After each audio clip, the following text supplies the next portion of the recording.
Hi hello నమస్తే welcome to real estate Guru. United Arab Emirates golden visa ప్రోగ్రాంకు ఎందుకు విశేష ఆదరణ లభిస్తోంది? ఇండియాకు చెందిన హై నెట్వర్త్ ఇన్వెస్టర్స్ ఈ అవకాశాన్ని ఎందుకు ఎక్కువ యూజ్ చేసుకుంటున్నారు?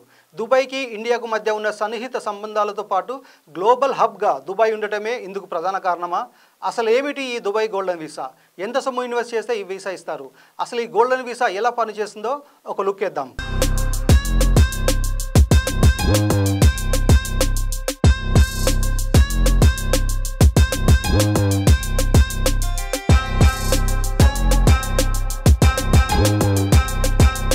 దుబాయ్లో 10 సంవత్సరాల రెన్యూవబుల్ రెసిడెన్సీ కావాలంటే కనీసం 4.57 crores పెట్టుబడి పెట్టాల్సిందే. దీంతోపాటు ఆ స్థిరాస్తిని మెయింటైన్ చేయాల్సి ఉంటుంది.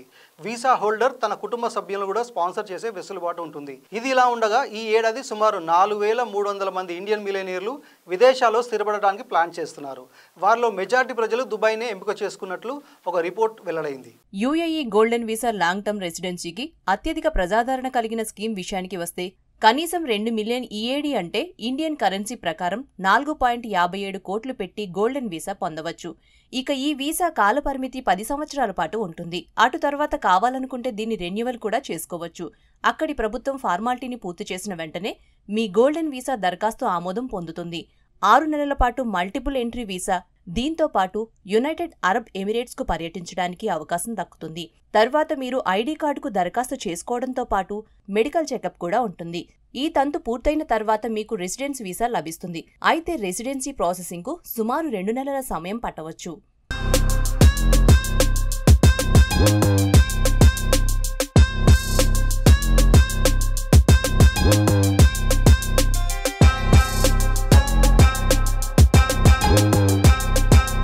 ఇక దుబాయ్లో రియల్ ఎస్టేట్ కొనుగోలు చేయాలంటే దుబాయ్ ల్యాండ్ డిపార్ట్మెంట్కు మీరు కొనుగోలు చేసే స్థిరాస్తిలో 4% ఫీజు కట్టాల్సి ఉంటుంది. అయితే ఈ ఫీజు స్థిరాస్తి మీ పేరు మీద రిజిస్ట్రేషన్ చేసే సమయంలో చెల్లించాల్సి ఉంటుంది.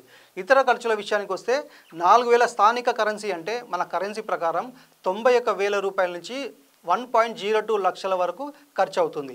వీటిలోనే ప్రభుత్వం ప్రాసెసింగ్ ఫీజుతో పాటు ఇతర ఫీజులు డెవలపర్ చెల్లిస్తాడు. ఆ తర్వాత ఆ డబ్బు మీరు స్థిరాస్తి కొనుగోలు చేసేటప్పుడు చెల్లించాల్సి ఉంటుంది. ఒక విధంగా చెప్పాలంటే గోల్డెన్ వీసా దక్కాలంటే ప్రత్యక్షంగా రియల్ ఎస్టేట్ డెవలపర్ ద్వారానే మనకు దక్కుతుంది. మనకు వీసా దక్కేందుకు అతను కూడా తన వంతు సహాయం చేస్తాడు. కావాలనుకుంటే అక్కడ కన్సల్టెంట్లు, అడ్వైజర్ల సాయం కూడా తీసుకోవచ్చు. అయితే కొంతమంది నిపుణులకు ఎలాంటి పెట్టుబడులు పెట్టకుండానే గోల్డెన్ వీసా లభించే అవకాశాలున్నాయి. అక్కడి ప్రభుత్వం దేశంలోకి నిపుణులను ఆకర్షించేందుకు ఈ వీసా ప్రోగ్రాంలను అందుబాటులోకి తెచ్చింది.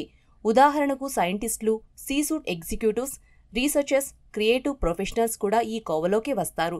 టాప్ టైర్ టాలెంట్ను ఆకర్షించేందుకు ఈ వీసాను ప్రోగ్రాంకు మరింత ప్రజాదరణ పొందేందుకు గోల్డెన్ వీసా ప్రోగ్రాంకు యుఏఈ అందుబాటులోకి తెచ్చింది. ఇదే కాకుండా ఇతర ఆప్షన్స్ కూడా అందుబాటులో ఉన్నాయి. వాటిలో ఫారిన్ ఎక్స్చేంజ్ మేనేజ్మెంట్ యాక్ట్ కింద కూడా గోల్డెన్ వీసాలు దక్కించుకోవచ్చు.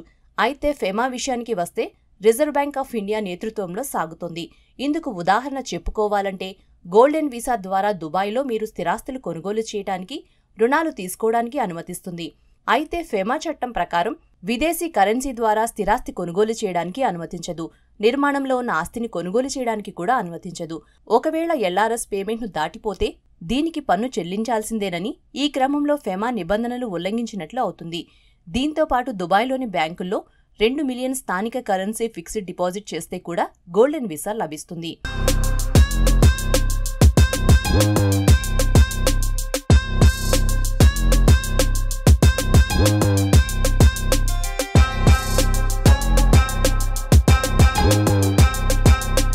ఇక్కడ గుర్తుంచుకోవాల్సిన ప్రధానమైన అంశం ఏంటంటే గోల్డెన్ వీసా ద్వారా ప్రత్యక్షంగా దుబాయ్ పౌరసత్వం వచ్చినట్లు కాదు. ఒకవేళ ఎమిరేట్స్ పాస్పోర్ట్ కావాలనుకుంటే యుఏఈలో కనీసం 30 సంవత్సరాల పాటు నివసించి ఉండాల్సిందే. దీంతో పాటు అక్కడ ఏదైనా సేవలు అందించాల్సి ఉంటుంది. అంతేకాకుండా మీకు తప్పకుండా అరబిక్ భాషపై మంచి పట్టు ఉండాల్సిందే. ఇండియాకు చెందిన సంపన్నులు, విదేశాల్లో సొంత ఇళ్లు కావాలనుకునేవారు సాధారణంగా దుబాయ్ని ఎంచుకుంటారు. ఈ వీసా ద్వారా కొత్తగా కంపెనీని కూడా ప్రారంభించవచ్చు. అలాగే బ్యాంకు ఖాతాను కూడా తెరవవచ్చు. అదీ కాకుండా దుబాయ్ విషయానికి వస్తే టైమ్ జోన్తో పాటు ఫ్లైట్ కనెక్టివిటీకి అనుకూలంగా ఉండడంతో ప్రపంచవ్యాప్తంగా ఉన్న సంపన్నులు దుబాయ్లో 2వ ఇంటికి కొనుగోలు చేయడానికి ఇష్టపడుతుంటారు. ఇక గోల్డెన్ వీసా ద్వారా ఇక్కడే చదువుకోవచ్చు, ఉద్యోగం చేసుకోవడానికి అనుమతిస్తారు. అదీ కాకుండా పలు రకాల పన్ను రాయితీలు కూడా ఇస్తోంది దుబాయ్ ప్రభుత్వం. దుబాయ్లో వ్యక్తిగత ఆదాయంపై ఆదాయ పన్ను లేదు. కార్పొరేట్ ట్యాక్స్ విషయానికి వస్తే లాభాలపై కేవలం 9% మాత్రమే పన్ను విధిస్తారు. కొన్ని ఫ్రీ ట్రేడ్ జోన్లలో పన్ను లేనేలేదు. ఇక అసలు విషయానికి వస్తే గోల్డెన్ వీసా హోల్డర్ దుబాయ్ నుంచి 6 నెలల పాటు విదేశాల్లో ఉండవచ్చు. వీసా ఎక్స్పైరీ అవుతుందన్న దిగులు పడాల్సిన అవసరం లేదు. అదే ఇతరుల విషయానికి వస్తే 6 నెలల్లోగా తిరిగి దుబాయ్ రావాల్సి ఉంటుంది. లేదంటే వీసా అన్వాలిడ్ అవుతుంది.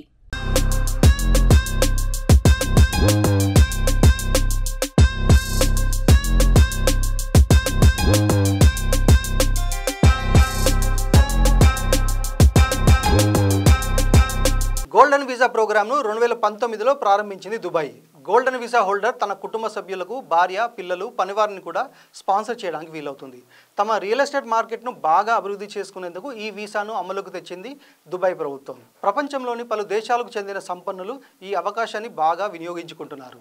మన తెలుగు రాష్ట్రాలకు చెందిన హై నెట్వర్త్ ఇండివిజువల్స్ దుబాయ్కి చెందిన గోల్డెన్ వీసా తీసుకోవడానికి ఎక్కువ ఇంట్రెస్ట్ చూపిస్తుండడం విశేషం.